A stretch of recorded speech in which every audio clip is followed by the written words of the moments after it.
honestly one of the kind of the sleeping agents in this entire season is Barbara Keene, Oh my God. played by Erin Richards. It's interesting because the only person who seems to be truly not surprised at Barbara's transformation is Erin herself. She apparently is went on record to say that she can't believe that no one else saw it because she saw it. Yeah, and I actually am not entirely surprised. What surprises me is how much of a role she actually plays, and how much that not so much that Erin herself, but you can see the joy in Barbara when the whole she's watching James Gordon, played by Benjamin McKenzie, get beaten up by, I want to call him the ogre. Yeah, I don't know. I don't know what to really go off and call this guy, but the fact that she watches him. I mean, she goes off. She lures Yeah, him out of the police station so that Jerome could go off and go in there absolutely and just, brutally murder everybody. it's just, I mean, right now this is just, there's so much going on here. Barbara, I get, after seeing this episode, I can understand why, to a certain degree, that some people have speculated that she might be the Joker. I know it makes absolutely no sense to have a woman as the Joker, but what if, like in last season where we had that one episode where the Red Hood went off and you went from one person to the next? See, what if, the Joker, persona, where we won't get the very Joker until a couple of people, become the Joker before that, only for it to go on because they're not worthy. See, I look at it this way. Maybe it's not so much that Barbara's the Joker or Jerome's the Joker, but it's the Joker-S. It's the attitude, the atmosphere, the the behavior, the maniacal, psychopathic creature that the Joker stands for. I think that's what the whole thing is. When they say Jerome could be the Joker or Barbara could be the Joker, it's the attitude that they portray of they're not afraid to kill you, they're not afraid to torture you, and they're definitely not afraid to die, as Jerome definitely showed. He's not afraid of death. And I think that's a very unique aspect of his character, especially being so young. Yeah, absolutely. Jerome at this point is only 18 years old. And as is pointed out by one of his fellow misfits at the beginning of it, it says, he's only killed one person. And, as Jerome put it, well, you have to start somewhere. And just to see where he has gone, I mean, in the storyline, just days earlier, he was stuck in prison with Barbara and a couple other psychos, and now he has brought the city to its knees. Yeah, and the whole throwing the bodies over the building, that's so Joker. Spelling maniacs, and they have an extra person. They're not sure what to do with it, so he just draws the exclamation mark on it. Yeah. It's the classic Joker, and he may be the Joker, he may not be, but he fits it to a T. The whole Joker-S. And I think he's a super villain. He is. He really is. He's going to be the breakout villain of this. I found it very interesting that a lot of the other characters kind of fell to the wayside here. Except for Edward Nygma, played by Corey Michael Smith. They're still playing with a whole mental anguish. I like that. They're continuing on with the slow burn there with him. And I'm really hoping that Ed does not go off and completely give in into, the Riddler persona until probably, mid-season. I'd like to see it, played out for maybe the rest of the season. I could see him maybe killing a few more people, but not completely giving in yet. Still that little beacon of hope. But I definitely predict that, by next season, the Riddler will definitely show full force. Oh, I bet, I almost guarantee you at season finale, we are going to see him, in his Riddler glory. There's only one scenario that really portrays in my mind, and that is the Maniacs killing Miss Kringle. And that would be the one key thing to bring, Edward Nygma really out of his shell and become the Riddler, and that's the death of the apple of his eye. Oh yeah, absolutely. Because at this point, he wants to go off. He wants to ask her out, and he almost did. He almost did, but he wants to do it on his terms.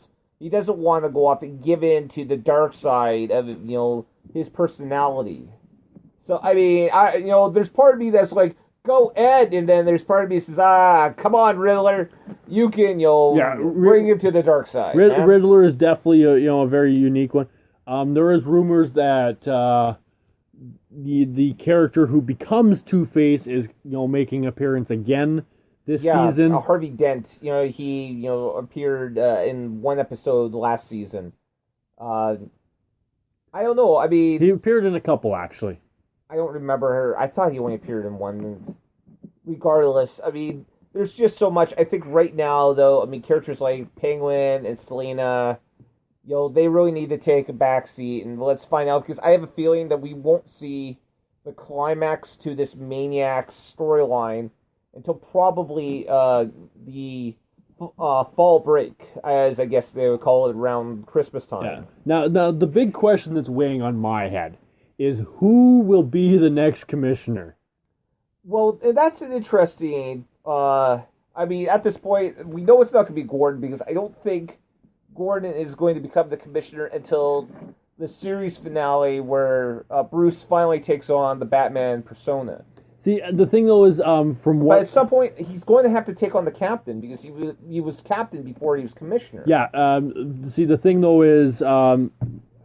David Mizzou, who plays, Bruce Wayne, who eventually becomes Batman, has pretty much openly said that the day that Bruce Wayne becomes Batman is the day Gotham's done.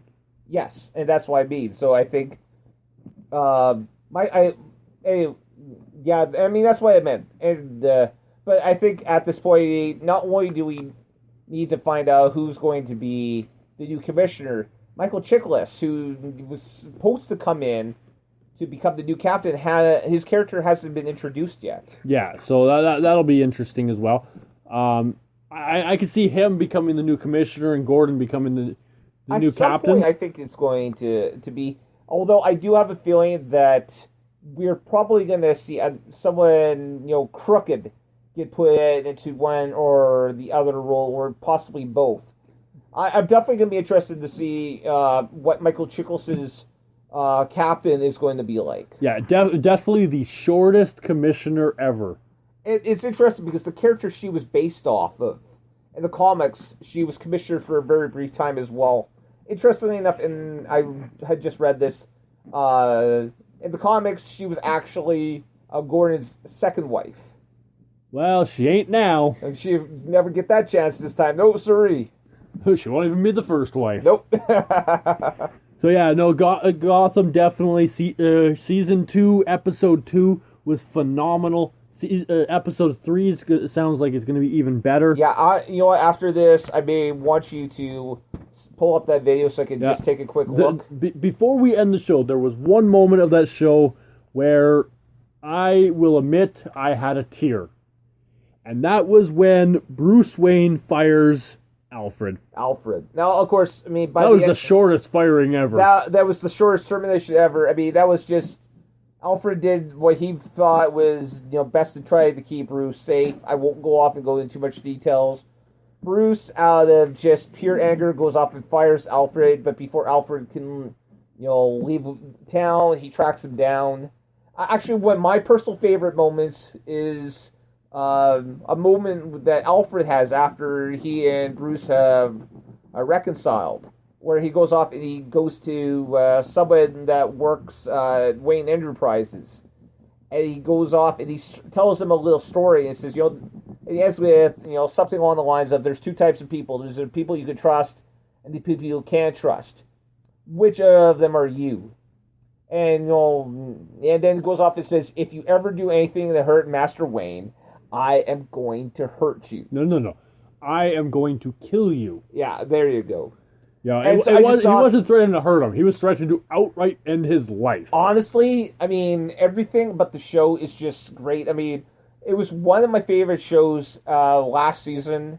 I do have a feeling that once the Flash starts, I probably am going to be slightly more excited about that. But just off of what I've seen so far from Gotham, the Flash may have to be, absolutely fantastic to go off into to beat out Gotham, just off of what I've seen so far. It's definitely going to be hard for any show to even stand a chance against Gotham this season.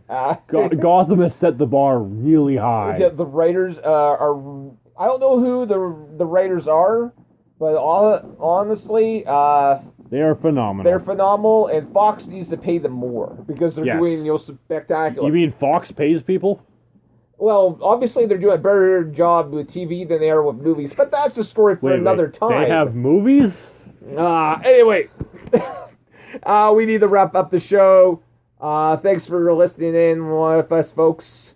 You can follow us on Twitter. You can follow the show at FizzMash Show. You can follow my dear personal longtime friend, Captain Fizz. At Real CAPT Fizz, at Real Captain Fizz. You weren't sure about that, were you? No, I was not. And you can follow this local fellow at That Mask Guy. You also can look us up on Instagram, Fizz and Mash Show. We're also on Tumblr. And of course, most of our episodes are up on YouTube. And again, just look up the Captain Fizz and Mask Guy Show. You should be able to find something on there. Yeah, there'll be something on something. There. At this point, I believe there's like 30 episodes of our show up there. We seem to be missing a couple for some reason, and someone whose name I won't mention has been getting a little lazy, and the last 3 or 4 episodes have not been posted. So I may have to slap him around. That's not true. I posted the last few episodes. It's just the last episode I haven't. And that's because, Harley Quinn ate it. Yeah, blaming the Harley Quinn. Harley Quinn ate the show. Anyways, we need to get going here.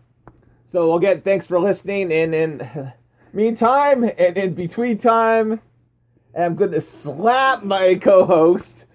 Good night. God bless. May the force be with you. And as always, stay frosty, my people. Good night. Good night.